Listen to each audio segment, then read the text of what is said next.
how many cities have you destroyed in America? Well, I got tired of destroying cities, particularly when the Japanese started destroying Tokyo with Godzilla. So I was looking for a new outlet, and I came across a legend.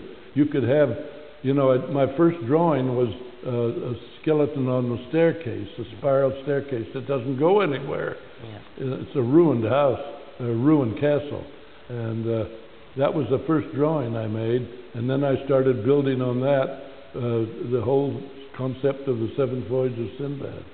You said about drawing. I mean, how important is it to the production of your film? Oh, the drawing is very important because it's published in the script and it shows the actor what he's up against. Because on the set, there's nobody there. There's maybe a teapot or somebody, a script girl off the camera. So, I mean, for the uninitiated, the storyboard is actually the story as you hope finally to have it on the that's screen. why the storyboard is published. I make about 400 drawings which are published in the script, little simple sketches. And so the actor knows what he's looking at so he can react, because sometimes it's just a pole on the set. And a lot of them are amazed at when they see the final picture, what they're actually looking at, but they give the right reaction. The action, talk about action, the live action, the actors, when you shoot there, they're not shooting at the same time as you're shooting the creatures. No, that's many months later. So what are the actors acting against? So they're fighting skeletons or running from dinosaurs? They fight the skeletons. We had 7 men with numbers on their back, 1 to 7. So I could keep track of their movements from one place to the other. And that's how, but it was staged through many cuts, which you're not conscious of when you see the actual sequence. It only lasts 5 minutes, or less than 5 minutes, I think. And it took probably 4 months to put it together, because there had to be a contact when the actor stopped his sword. You have to have a skeleton there to meet it.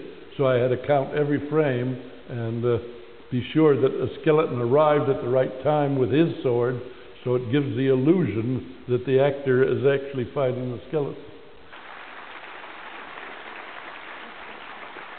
That tribute of many tributes to you at the BAFTA and British Film Institute at the National Film Theatre the other day, some of the actors who had worked on your film said that they didn't know what the hell's going on, because you had a stick and you kept on saying to them, don't act down here, look up, it's 20 feet high. It must have been very strange for them. But they looked in the script. As I say, my drawings are published in the script. So they have some idea of what they're looking at. So getting back to our little exhibition here, and not wishing for compliments, but the absolute truth, all the exhibits you've seen in tribute to your work, rightly so, what do you really think about it? Do you think I think it's a wonderful exhibit because it explains how the progress of dynamation. And I think that's important, because the average person thinks I had a big crew, and I made 16 features with this type of thing, but I've shot every inch of animation on all the 15 pictures I made, except for Clash of the Titans. And we had a photographic problem, which we lost a whole month, and we had a date to finish the film, so we had to hire somebody to help catch up. So, I mean, you're American, born in L.A. I was born in California, Los Angeles, yes. What brought you to England? Why did you come and make all your films in England? Well, we came over mainly because we were going to make a film called 3 Worlds of Gulliver. And they had a traveling map process in the Rank laboratories, which they didn't have in America. Only Disney had the rights to it. But there were so many traveling maps in the 3 Worlds of Gulliver, I think they're 350 or something. And they had to go through the lab for optical printing, and the Rank process, the yellow backing process, was ideal for making big people and little people. I think it was impressive to me when I visited you at home in your lovely home in London, that the most exciting room isn't the lounges and the drawing room, isn't the garden. It's a little room. But we won't say where it is. We won't say where it is, no. but there you are working away, making models. Are you still making? No, I don't. I haven't done. I thought I retired 20 years ago when we finished Clash of the Titans. Going up there and looking at your exhibits? Well, this is a wonderful exhibit, and I hope it explains well to the average person, because they don't know how these things are done. They think I have a big crew, you know, and that's the most amazing thing. But it took many years, you know. It wasn't just overnight.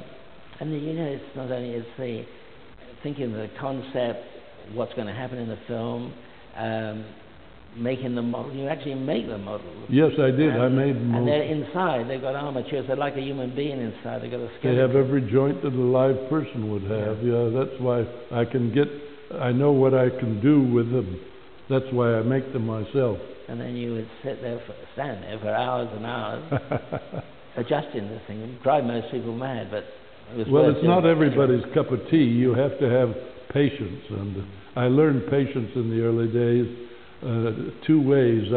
I worked with George Pal's puppetoons that were pre-animated, and it was just a question of substituting a new pre-animated thing, like they had 25 separate legs to take one step, and it was a question of and I learned patience that way. And then one time I lost my temper. I was doing something and something went wrong, and I threw the hammer on the floor and it bounced up through a glass that I had taken 2 weeks to paint, and so I thought, I can't lose my temper. So I had to learn patience, and that's, as I say, it's not everybody's cup of tea. But you learned to draw perfectly, and you were a sculptor as well. I mean, I like three-dimensional models. I had to learn drawing in order to put my ideas on paper so other people could see them. But I prefer sculpture, frankly. Yes. Three-dimensional models. And we've got some of those in the exhibit here. Oh yeah, a lot of my bronzes. I did about 12, 13 bronzes, and some of them are on exhibit in this. I know it's a corny question that the interviewers usually ask, but out of all the creatures that you've made, what is one of your favorites? I can't have a favorite. The others get jealous. Okay, thank you. Thank you.